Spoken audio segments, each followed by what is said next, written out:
profile. A vertical section cutting through the soil showing the different layers of the soil is called a soil profile.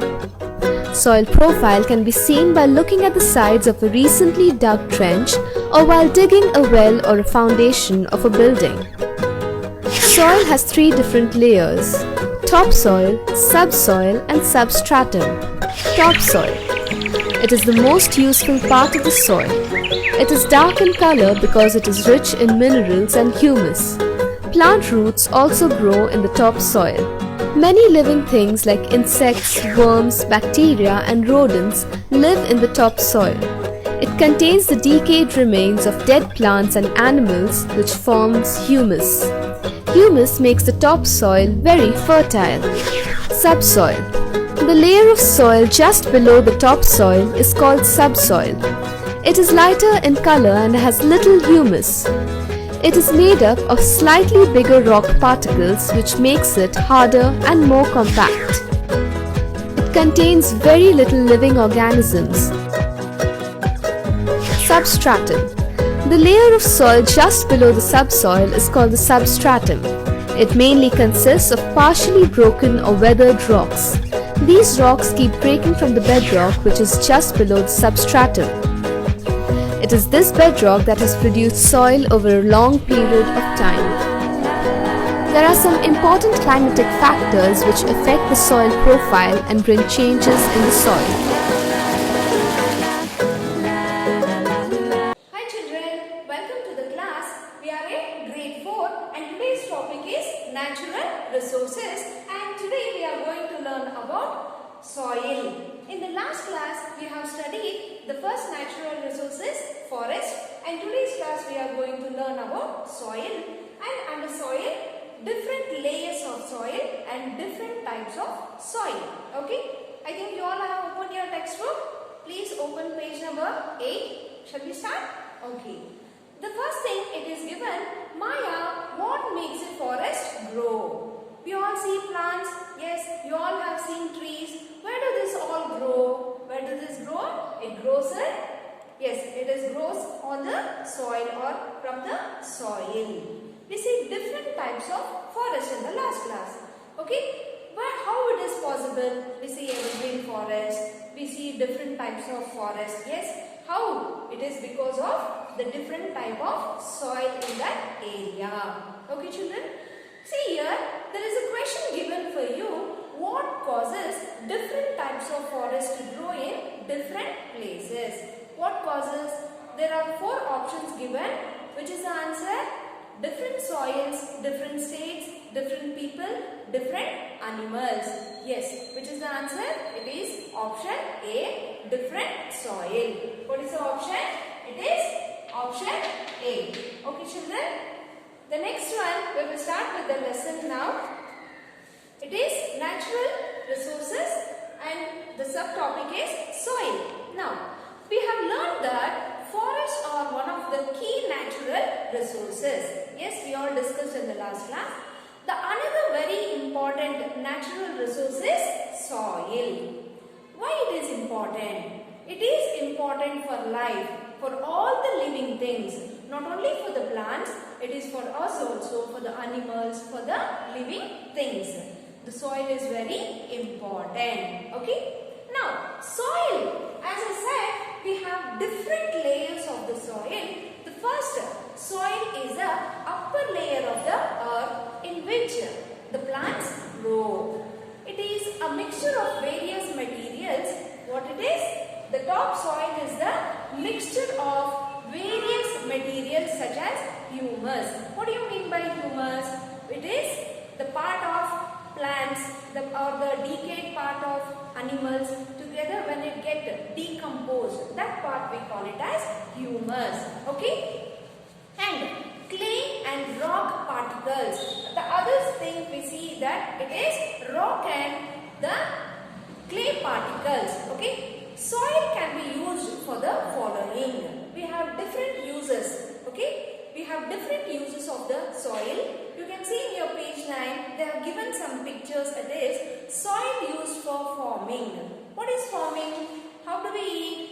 Where do we get this food? We get from the crops. are grown? It is grown in the soil. The first use.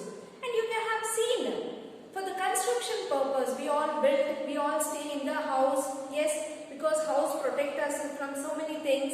How does this houses are built? With the help of bricks. Where do we get these bricks? How it is done? How it is prepared? Yes, it is prepared from the soil. Again, from the bricks we have raw bricks, baked bricks. Yes, the one more use has been given. The soil is used to make pots. Means with all the soil can we make the pots? No. We have different type of soil. With that soil only we can make a pot.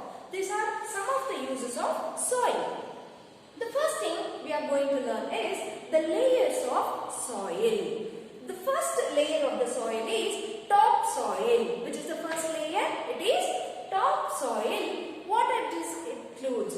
Topsoils are made up of vegetation. It is made up of vegetation and it is rich in humus. As I said, what is humus? It is the decomposed, the remaining part of the animals or the dry leaves. When it decomposes, that forms the humus. This is about the topsoil. Which is the next layer? It is subsoil. Which is the next layer? It is made up of clay, sand, silt and minerals. The subsoil, the second layer, it is called as subsoil. It is a mixture of clay, sand, silt and minerals. Okay. The next one, broken down fragments. Which is the next layer? Broken down fragments. It is made up of rock fragments and the little clay and the minerals. We see the clay part in the subsoil, also in the broken down fragments. The last layer is parent rock. Rock that break down to form soil. What it is? The rock which break down to form soil. So which are the layer? The four layers of the soil is topsoil, subsoil, broken down fragments and the last one is called as parent rock. Okay. The next we will learn about different types of soil. What are different types of soil? There are, how many types are there? There are 6 types of soil. How many types, children? 6 types of soil found in our India. Now, let us find out more about these types of soil by using the 2 symbols. If you observe in page number 10, there are 2 symbols are given. One is in the green color and the other one is a little bit in the brown color. Green color resembles or show that where the soil, these different types of soil are found and what are the crops grown in that soil. Okay. Among these 6 types, the first one is mountain soil. What is this? Mountain soil. By listening to this, you can make out the mountain is, where do we find the soil? In the mountain hills. The first type is mountain soil. These mountain soil are found. What it is? This mountain soil is found in hilly areas. Okay, hilly and mountain areas. What are the crops grown there are? Spices and apples. Where do these apples grow? You all eat apples, right? Where do we get these apples? It is from this mountain soil. Okay, the crops, the place, it is one picture where it is found in. The first type is mountain soil. It is found in the hilly and mountain areas. The crop grown are spices and apples. Okay. The second one, the second type of soil is alluvial soil. What it is? Alluvial soil. Where do we find this alluvial soil? It is in the northern part. Where do we find, children? It is in the northern part of areas. Okay. Northern plain of areas. And what are the crops grown in this alluvial soil? Rice and wheat. Where do we get this rice? From the paddy. Where do these paddies are grown? It is in the alluvial soil of northern part. Okay, rice and wheat. Which is the third type? Laterite soil. What it is? Laterite soil. third one is laterite soil. Where do we find this soil? It is found in the areas like where there is heavy rainfall. As we see, evergreen forest, which always it rains. We also find this laterite soil in the heavy rainfall areas. Which type of crops are grown there? Tea and coffee. What are the crops grown here? Tea and coffee. We'll go to the fourth one. We saw three types, that is first one mountain soil, alluvial soil, laterite soil. The fourth one is sandy desert or arid soil. What do we call it as? Sandy desert or arid soil. By listing this sandy only or the desert part, you all can make out where do we find this. It is in the western deserts. Where do we find this? Nearby the part of western desert. What are the crops grown there? Gram and millets. You all know different types of grams. Yes, green gram, Bengal gram, like that. Grams and millets are grown in the sandy or the desert part of soil. The fifth one is red soil. What it is? The fifth one is red soil. Now, where do we find this red soil? It is found in the large part of the peninsular plateau. Where it is? Large part of the peninsular plateau. What are the crops grown here are groundnuts. You all know peanuts? Yes, it is groundnuts. The last type of soil is black soil. What it is? Black soil. Where do we find this black soil? In the parts of the peninsular plateau, and the crops grown here are cotton and sugarcane. Where? In the black soil. What are the crops grown here? Cotton. Yes, cotton and sugarcane. Cotton and sugarcane. Okay, children? Which are the six types? Mountain, alluvial, desert, red soil, black soil. Okay? The six types of soil. These are the layers we learned and the types of soil. In your page number 11, they have shown where are these mountain, alluvial, red, black, laterite soils are found. They have also shown the green color and also the crop color, the soils where or not it is found. Okay? Okay, children? This you can observe the map and you can make out where it is grown. Shall we move to the next one? It is page number 12. Here, we now know about the different types of soil. Yes, we have learned different types of soil. Now, let us see how soil affects plants and animal life. How does it affect the animal and also the plant life? They have been given a picture in your textbook. Living beings depend directly or indirectly on soil. Yes, we all depend directly or indirectly on the soil. The first one, animals eat plants. Yes, you all know the vegetarian animals eat only plants and birds and animals fed on plants. They all feed on plants to build nest. They also eat some fruits. They also eat leaves and also insects are found in the plants. So they feed on plants. Materials and also in naturals or materials and insects. The next one, some animals eat either animals for food. Some animals also eat other animals for the food purpose. Yes, the lion, for example, lion, tiger, all this depends on other animals. Plants grow naturally on the soil. Crops are planted in it by whom? It is by us, that is the farmers plant or the farmers grow the crops. And the next one, microorganisms. You all know about organisms. And microorganisms and insects live it on the soil. They live in and on the soil, inside the soil and also on the soil. For human beings, soil is important. That is, for us, soil is important as crops are grown in it or grown on it. The crops are grown on it. This is about the living beings depending directly or indirectly on soil. We'll move to the next part. It is soil erosion. What is this soil erosion?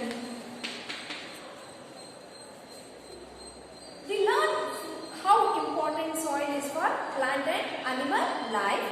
We need to protect our soil from soil erosion. Soil erosion is, what do you mean by soil erosion? It is the washing or blowing away of the topsoil on the surface of the earth. What it is? Washed. Means when the rain falls heavily, what happens? It washes away all the topsoil on the surface of the earth.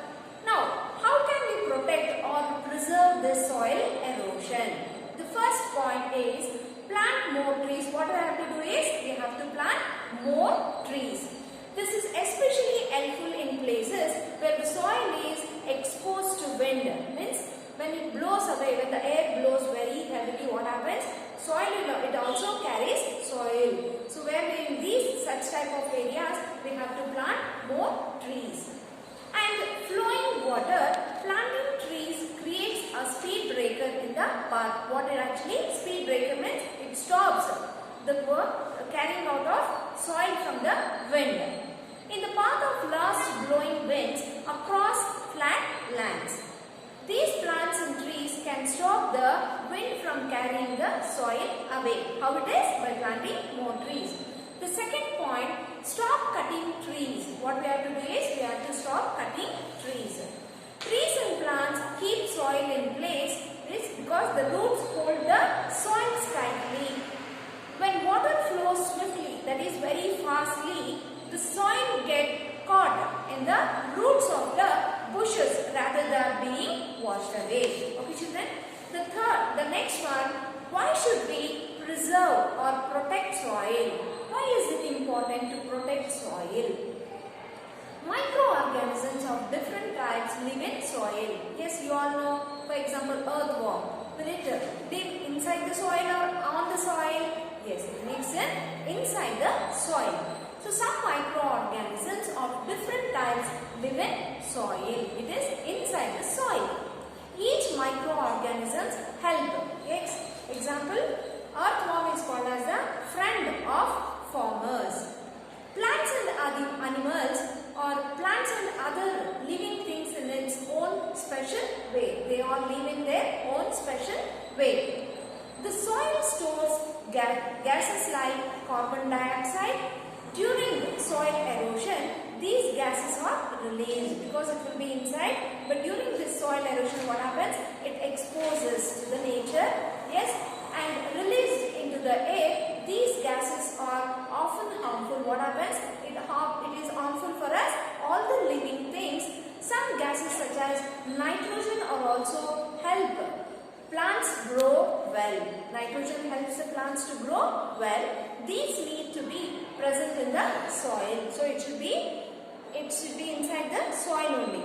We should not allow it for the soil erosion. The next point, soil, especially topsoil. It is the layer, the first layer, that is topsoil, is an important natural resources, especially for farmers. Topsoil is very necessary for the farmers. When the topsoil is carried away, it affects the crops. What happens? It affects the crops. Crops do not grow well in areas where topsoil is lost. And the next point, it can take approximately 100 years to form 1 inch of soil. To form 1 inch of soil, how many years does it take? It takes 100 years. Okay, once it is washed away, it takes 100 years to form an inch of topsoil. This means that once topsoil is eroded, it cannot be replaced quickly. Okay.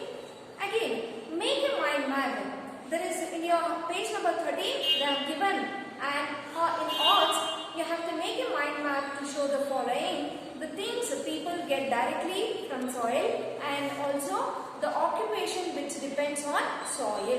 You can write down. And coming to amazing facts, there are more than 7 billion people on the entire earth. How many? 7 billion people on the earth. In a handful of earth, there can be up to 50 billion microorganisms. This means, what does it mean? It means that there can be more microorganisms in a few handful of earth than people on earth. Okay, I think you all got or understood what is natural resources, about the soil. Okay children, we'll meet in the next class. Okay, thank you.